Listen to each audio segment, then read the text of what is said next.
Sit right here. This is my old house. This is where part of my take started. Right in the kitchen, about 20 yards that way. It was February 28th, 2016, and Hank and Big Cat came into my house, sat down in my kitchen. Leroy curled up next to us, and we recorded the first ever part of my take. Right there, in my government-funded house. Welcome to the debut episode of Pardon My Take. It has been a little bit of a secret, actually not a secret anymore because this is airing on Friday. We're taping this on Monday, and I want to introduce the big secret. See that little place where it sticks out? That was the blog room. That was actually my full-time podcasting room right there. And I would log on to Zoom. I'd be here. Big Cat would be in Chicago. Hank would be drunk somewhere at his mom's house usually. Usually not picking up the phone. We'd have to call his mom and try to get her to wake her son up in the middle of the night so that we could record. Yeah, that's where the magic happens.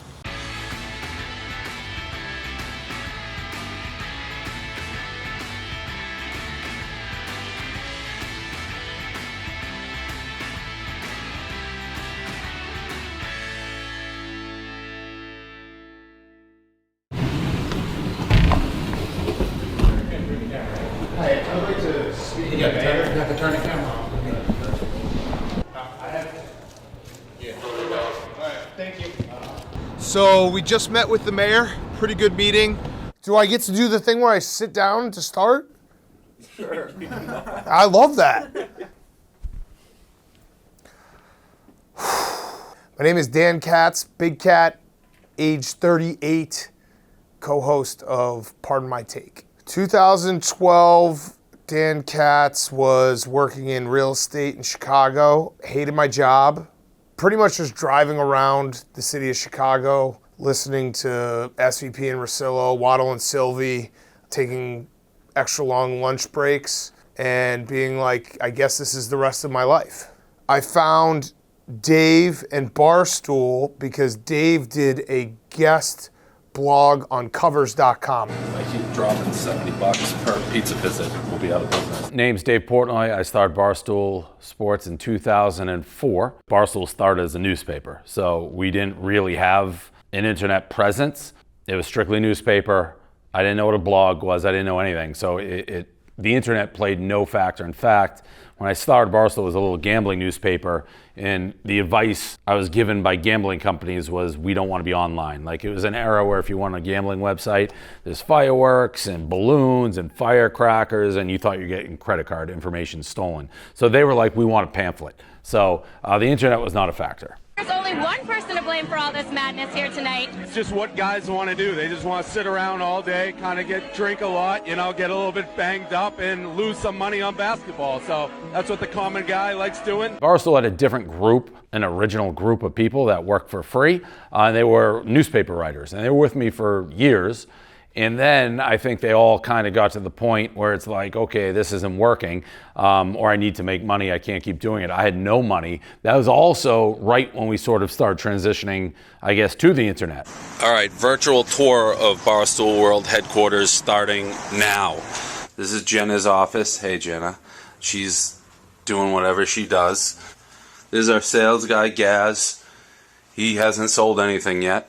We had saw what Boston had done and what New England had kind of grown, and he's like, if I could take this to different cities where there's really rabid fan bases. Boston's a very rabid fan base. If I could bring it to cities like Philadelphia, New York, Chicago, places like that, he's like, I think the same model will work. And it just was about finding the right guy. The first Barstool Chicago was Neil. Neil for Neil was an infamous slogan. He was the original writer. So Neil was the first guy who ran Chicago. I couldn't find a Chicago guy, and I knew we needed Chicago. Unbeknownst to me, I think the first interaction I had, Danny, was a caller on Elio and I's The Power Hour. He used to call into that show, but I had no idea, who Dan was, and I didn't even really realize he called in, I think, till well after the fact. And El Prez, did you ever think about naming the Power Hour, after something that you could actually pronounce? Because every time you say it, it sounds like you're, swallowing a bunch of marbles. It's that's the first time I've heard that. I'm just wondering, because I feel like you struggle with it every time, and I hate to see you struggle like that. So I appreciate that. I love it for you. And then there was a weird phase where I was starting to work for Barstool, but I also didn't want to quit my job in real estate because it's 2012. What is blogging? And then he's like, can I contribute to Barstool Chicago? This is Big Cat reporting live from Game 1 of the Eastern Conference semifinals. Chicago Sky 60, Indiana Fever 75. Not actually the final score, but it was close enough. When Dave brought him on, you knew he just had something very Barstool about the way that he wrote things, the way that he blogged things. It wasn't just writing about a story. He would make it, the story became what he wrote about. Like, it was how he took a story and put his spin on it was so different than just reporting. And he just had a weird brain about the way he did things. And then I wrote this one blog. It was about a guy jerking off in his car in a shopping mall. And I did an MS Paint rendering of where he could sit and what was the creepiest spot to sit. And Dave called me right after. This was for Barstool because I was doing it. I was getting paid I think $1,000 a month to just do a few blogs a week.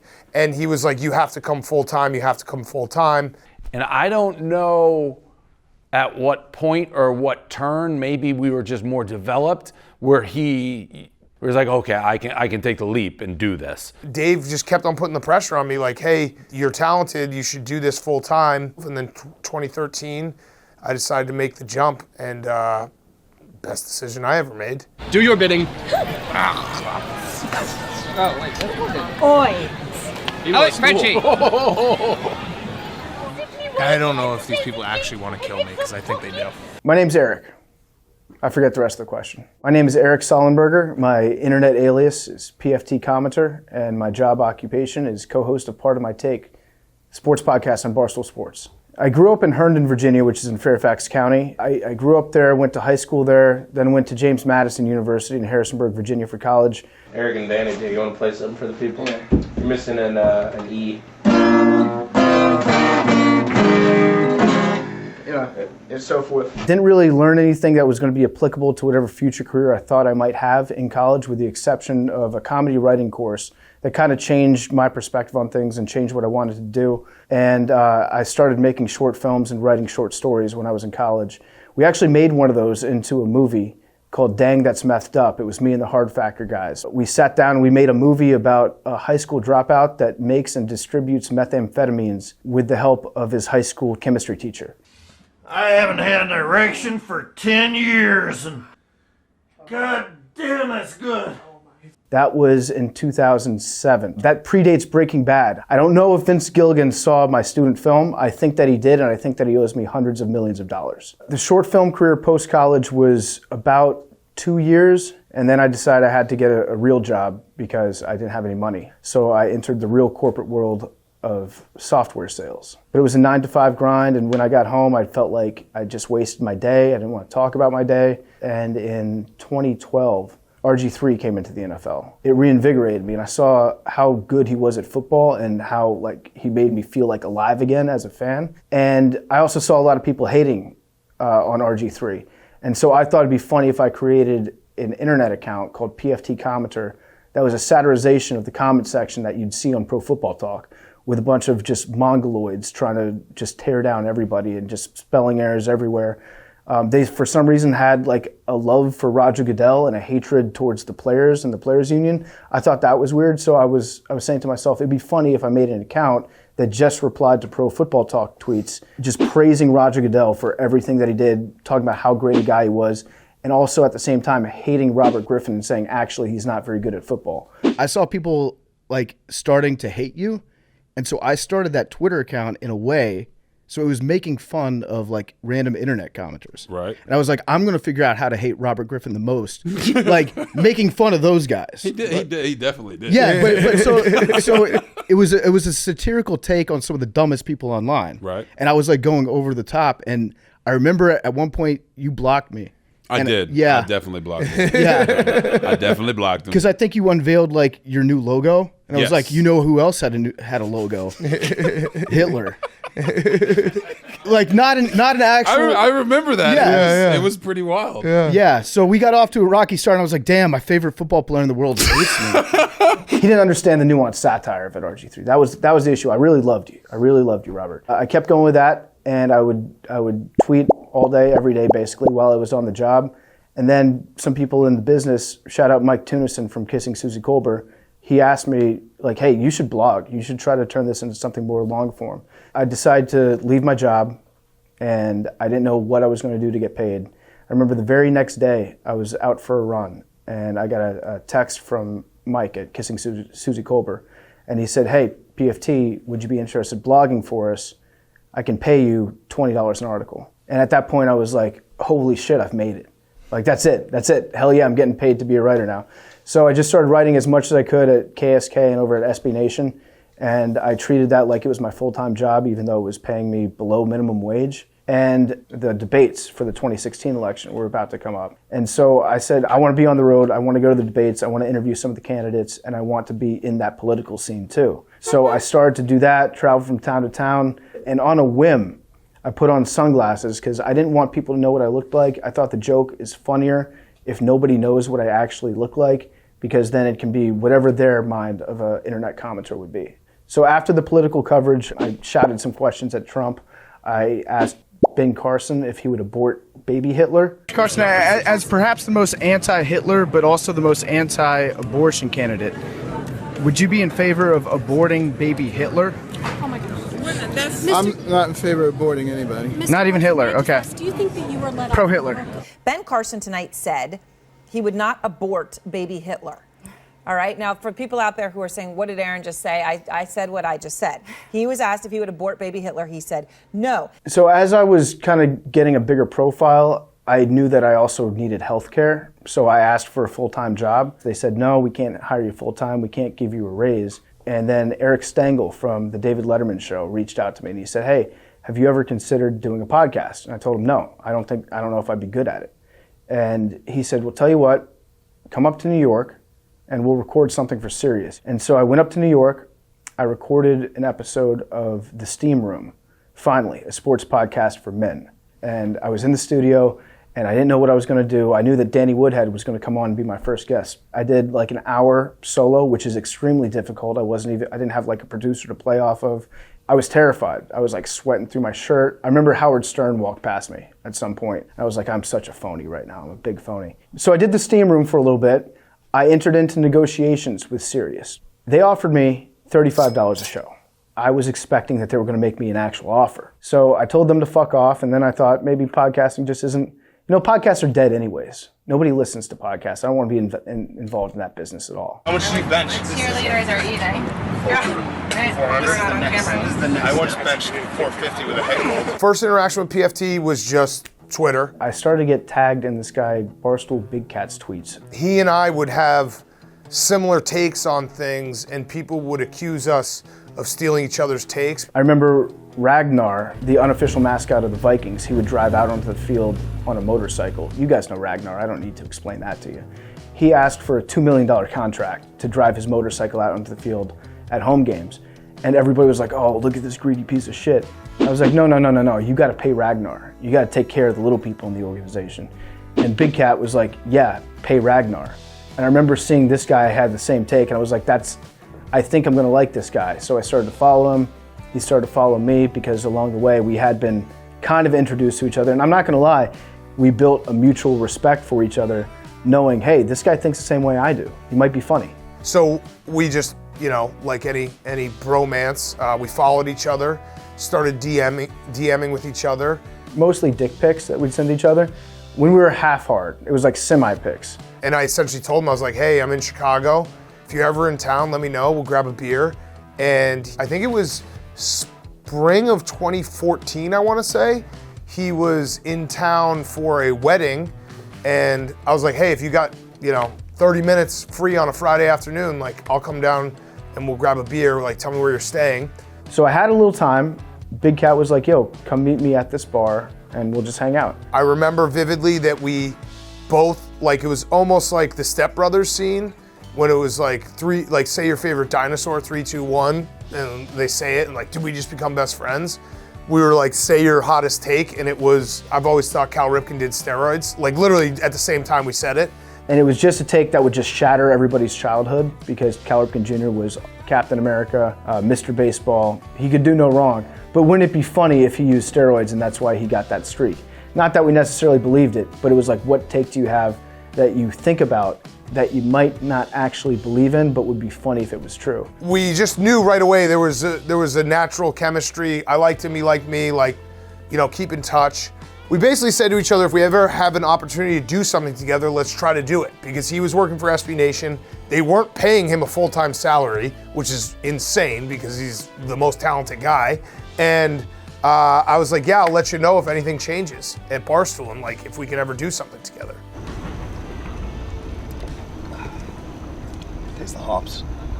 There's no hops in wine, but. My name is Henry Lockwood. I'm 30 years old and I am the producer of Pardon My Take. I got into video production probably when I was 17 or 18. My senior year of high school, I took an elective, which was a film studies class. Obviously just one of those easy A elective classes. And I thought it was actually really, really interesting. Also when I was 18, I got a flip camera. Started recording videos with my friends, just messing around, doing stupid stuff, kind of basically what, you know, TikTok or Instagram was now. And then when I was in college, I went to Southern New Hampshire. One night when I was supposed to be studying, I found my flip camera cleaning my room, started editing an iMovie and kind of realized from there, oh, you can actually go to school for video stuff. What am I doing in regular college? I found a 1-year certificate film program in Waltham, Massachusetts. And I did that basically so that I could have something on my resume to get into an Emerson or a UCLA. And then in the summer, in between going back to college, Dave posted a video announcing that he was going to be running for mayor of Boston. And in the video, he said, we need all the help we can get. Fucking fine. If you guys want me to run for mayor, I'll run for mayor. You're going to have to donate. You're going to have to buy the El Pres for El mayor shirts. And that's what kind of sparked my brain to be like, well, I have access to all this film equipment because my school gave you equipment for a year to use, to rent for free. In my head it was like, I can use all this equipment for free, I can give them free labor. This was my in, I'm gonna help Dave become the mayor of Boston. Dave was running for mayor and he hired a chief of staff who was maybe 22 years old, this guy named Weird Haircut Seth. You can figure out how he got that name. Look at this fucking guy's haircut. I emailed him probably every day for a few weeks. And finally, I got a response from Paul Golzinski, sales guy. Yeah, I remember Weird Haircut Seth was in there working as the mayoral, Dave was running for mayor. I remember him coming over and being like, there's this guy who emailed a pitch. He goes to, he goes to film school. He's got all this equipment. And it was really as simple as like, all right, let's try it out. Yeah, then Hank came in through the door with the first day we shot Combine with Todd McShay. Hank was doing all the video stuff. He didn't know what to do. Hank lied on his resume, said he could do all these things. I had enough experience to think that I could do all of these things. I had never actually done them in reality, but on my resume I told him I could film, direct, light. I had access to all this equipment and I could provide it for free. But once I got in the door and was asked to actually deliver on those promises I made, I struggled a little bit. First few months were a struggle. And looking back, I think people were like, well, you were just full of shit. And we were like, who is this guy? He's not gonna stick around. He doesn't know what he's doing, but he stuck around. If Hank had even an ounce of integrity, you would have been shooting from there. So I didn't look like weird. He wasn't wrong, I guess. I probably was underqualified, underexperienced. So I did a free internship for about 7 months. And it was right when they started the Bro Show. So the Bro Show was a show that Dave and Kevin and Dan started doing. Bro Show, it's the Bro Show, yo. Bro Show, we are keeping the name, Bro Show 3. I came on for episode 2, and I stayed on working on those. Bro Show is just supposed to be, evolving the content, what we do, and it would basically be like, let's go to some sort of weird event and make a video. We went to California, we went to Detroit, we did the Windy City Thunderbolts. And the home of the brave.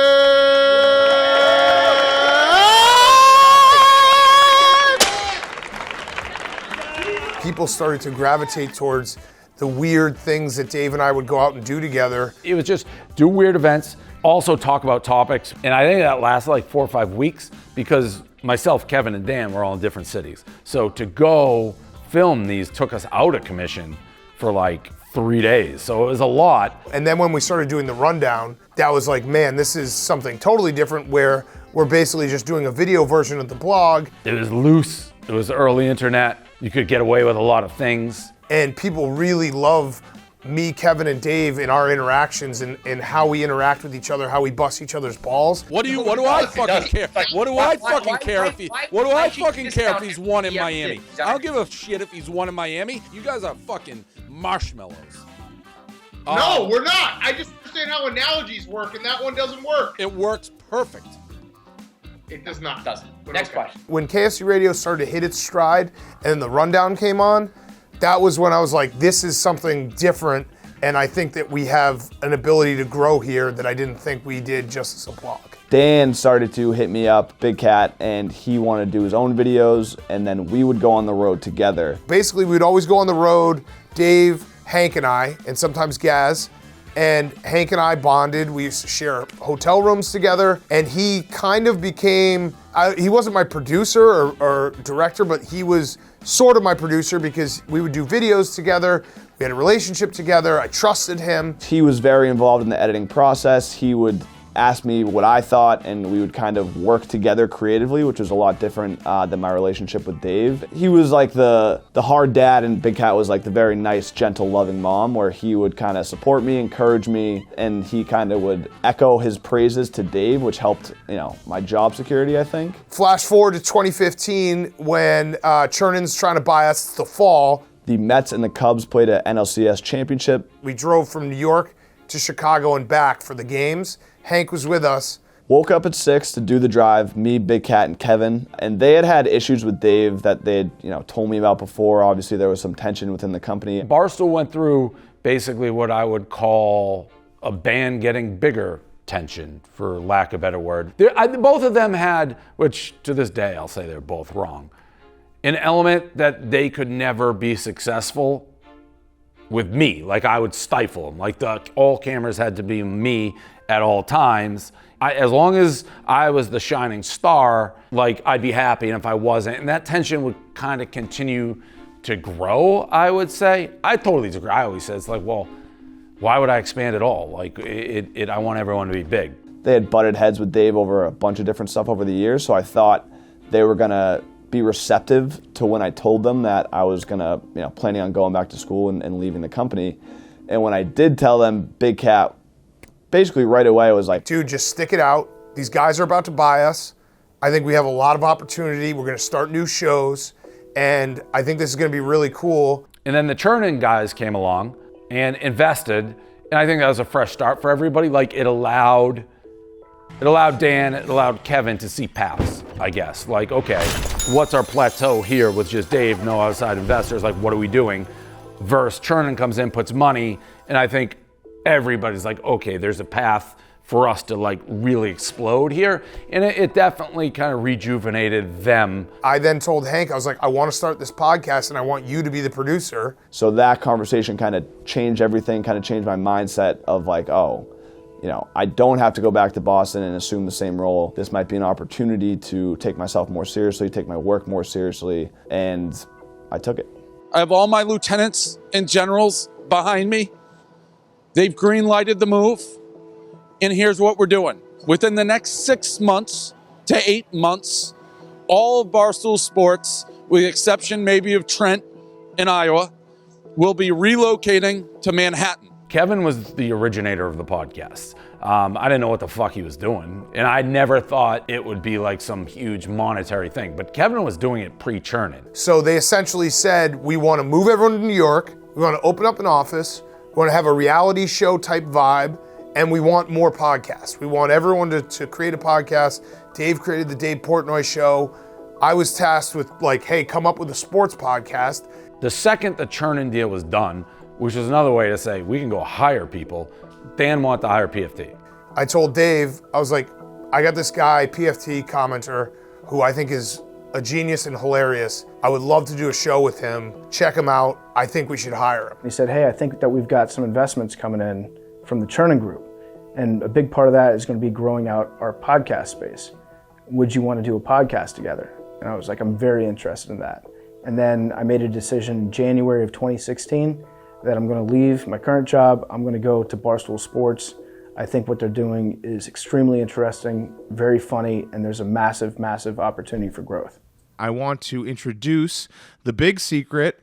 Welcome him to his own show, PFT commenter. Hello, welcome to the Barstool world. Welcome to Pardon My Take. How you feeling? Thanks for having me. I feel great. I'm excited to be joining the team. Thanks for having you on your own show. Yeah, no, it's great. Like, this is my home now. I would say there's two versions of Pardon My Take. There is the one we did for the first 2 episodes, and then there's the one we did for the last 7 years. Big Cat and PFT wanted to do 2-minute interviews. I don't know whose idea it was to do 4-minute interviews. PTI does best 5 minutes. We're like, we'll do it in 4. Chris Long was our first guest. He came on the show, and I don't think that we asked him a question before 4 minutes were up. In that plot, though, one of us would have to be like a riot, like an actual juggler.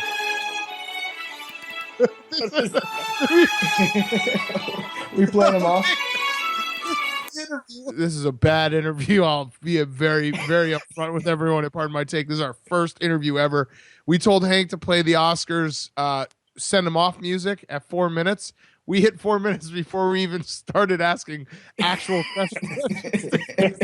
I don't know whose idea it was, but it was a bad idea. The first episode was, we scripted all the lines. We wrote the jokes back and forth. It sucked. It was bad. People liked it though, which is weird. People were like, oh, this is something new. I edited it like a radio DJ where I was adding air horns after jokes. I think I might have added in a few laugh tracks. We had reggaeton. We had all kinds of sound effects. There was a lot of people that were upset that there was an air horn blasting in their ears every, 2 or 3 minutes, which was what Big Cat and PFT asked. They kind of said, go crazy with the edit. We want to add to the show and make it more than just back and forth talk. First, a little house cleaning.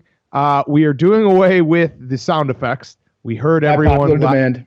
Yeah, we heard everyone loud and clear. We actually thought we were going to go more sound effects. We thought there weren't enough sound effects. The people have spoken. That was our number one complaint about Monday's episode, that there were too many sound effects. It was bad. And then now I'm thinking about it, people did not like it. They did not like it. They thought it sucked. But we changed after that first episode. That was a 1 episode mistake. And pretty much I think from the second episode on, we're like, we have to just be ourselves. At the time Pardon My Take came out, sports radio and sports talk in general was taking itself very, very seriously. It'd be a bunch of former players and some nerds in suits. They'll be up on stage and they'd have perfect hair, perfect cameras, and they would take the sports conversation so seriously.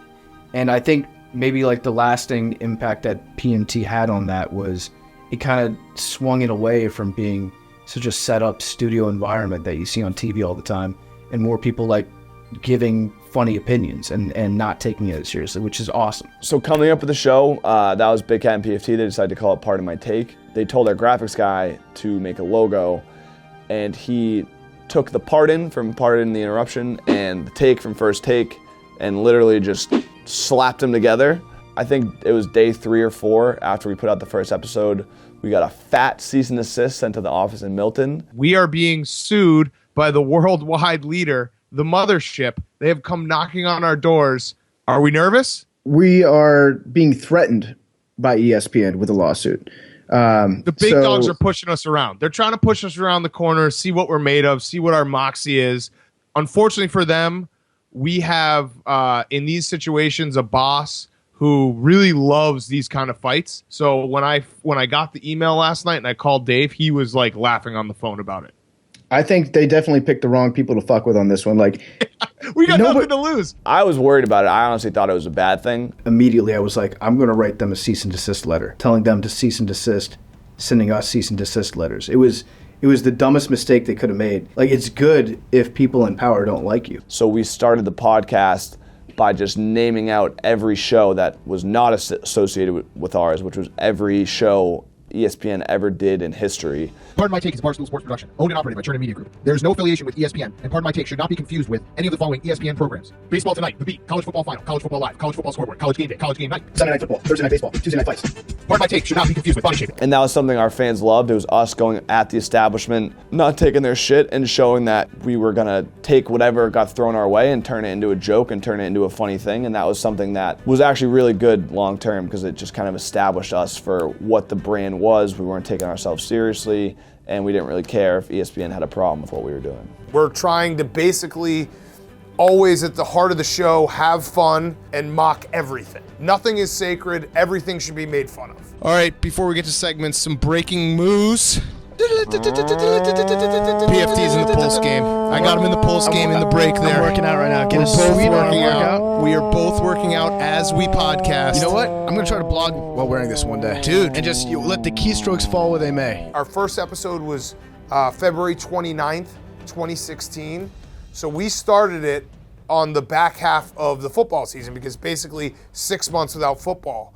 So we started the show, had to grind through summer, had to come up with ideas, had to do stuff differently, and we had to do it all through Skype. And so the fact that we grew as much as we did and we were able to cultivate, the audience that we did before we were in person helped, because once we were in person, that was basically like taking the training wheels off. To me, it's the best job in the entire world.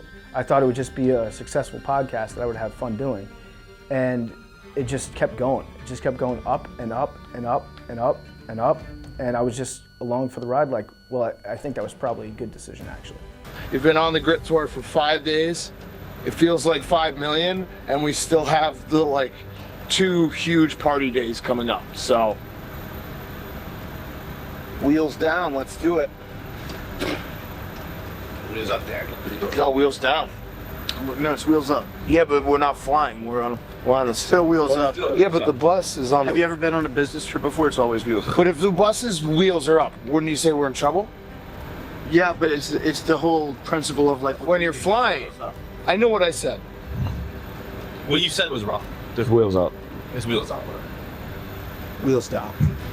I don't think that we had the moment of, holy shit, we're the #1 sports podcast for at least a year or two. We were never worried about the numbers, because the numbers were not accurate and they weren't even close to accurate. We were just going off, whatever me, Big Cat, and PFT thought would work. The first year of Pardon My Take, it was all that the three of us thought about.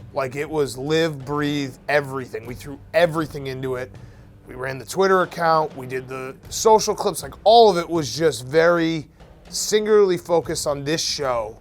And we started to be like, wow, this is a real thing. We are the #1 sports podcast. Things are starting to go our way. On today's Pardon My Take, we have a packed show. We